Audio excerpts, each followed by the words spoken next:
Kolkata rape और murder case की सुनवाई करते हुए सुप्रीम कोर्ट ने कपिल सिब्बल को कई बार फटकार लगाई। सुनवाई के दौरान जजेस ने बंगाल सरकार के वकीलों से लगातार सवाल पूछे, जिनका जवाब देने में कपिल सिब्बल के पसीने छूट गए। सुनवाई के दौरान जज ने पूछा कि पंचनामा कब हुआ, क्या सीबीआई से कोई अधिकारी आया है। सॉलिसिटर जनरल तुषार मेहता ने कोर्ट को बताया कि जॉइंट डायरेक्टर यहां आई हैं। इस पर जज ने पूछा कि मैम, क्या आप हमें समझा सकती हैं कि रिकॉर्ड में इतना अंतर क्यों है। इस बीच कपिल सिब्बल ने दखल की कोशिश की और इस पर नाराज जज ने कहा कि आपकी पुलिस ने जो प्रक्रिया अपनाई वो क्रिमिनल प्रोसीजर कोड से अलग है। मैंने अपने 30 साल के करियर में ऐसा नहीं देखा। आपके पुलिस अधिकारी के काम का तरीका बिल्कुल सही नहीं था। चीफ जस्टिस ने कहा कि डायरी एंट्री दिखाती है कि क्राइम सीन को पोस्टमार्टम के बाद संरक्षित किया गया। जस्टिस जेबी पारदीवाला ने बंगाल सरकार के वकील कपिल सिब्बल से पूछा कि आप बताइए कि पोस्टमार्टम कब हुआ। इस पर कपिल सिब्बल ने कहा कि शाम 6:10 से 7:10 के बीच। जज ने कहा कि जब आप बॉडी उठा रहे थे तब आपको पता था कि ये अननेचुरल डेथ है, फिर भी रात 11:45 पर एफआईआर दर्ज हुई।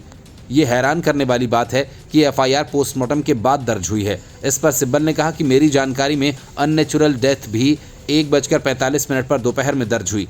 जस्टिस पारदीवाला ने सिब्बल से कहा कि कृपया जिम्मेदारी से जवाब दीजिए, आपको सिर्फ अपने कागजात देखकर जवाब देना है। इतना समय लग रहा है, अगली तारीख में किसी जिम्मेदार पुलिस अधिकारी को यहां मौजूद रहने को कहिए जो हमारे सवालों का जवाब दे सके। सुनवाई के दौरान सॉलिसिटर जनरल ने कहा कि यहां तक कि क्राइम सीन की भी वीडियोग्राफी तब हुई है जब डॉक्टर्स ने दबाव बनाया। उन्होंने कहा कि एक युवा वकील ने हॉस्पिटल से जुड़े एक व्यक्ति की तरफ से आवेदन दाखिल कर बताया कि वहां लंबे समय से कई तरह की गड़बड़ी जारी थी। 2023 में भी उन्होंने सरकार को शिकायत भेजी थी पर कुछ नहीं हुआ। इस पर चीफ जस्टिस ने कहा कि ये बहुत परेशान करने वाली बात है। सुबह 10:10 पर अननेचुरल डेथ की डायरी एंट्री हुई। इसके बाद रात में क्राइम सीन का डिमार्केशन हुआ। चीफ जस्टिस ने सुनवाई के दौरान कपिल सिब्बल से पूछा कि एक पहलू बहुत ही ज़्यादा परेशान करने वाला है, मौत का समय 10:10 सुबह दर्ज किया गया है। क्राइम सीन को सीज करने का समय 11:30 दर्ज किया गया है।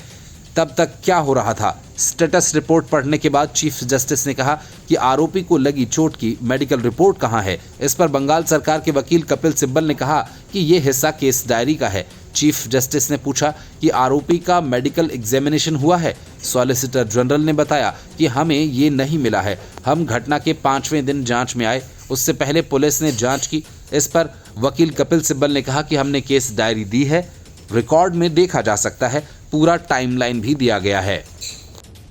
Bureau report, news of India.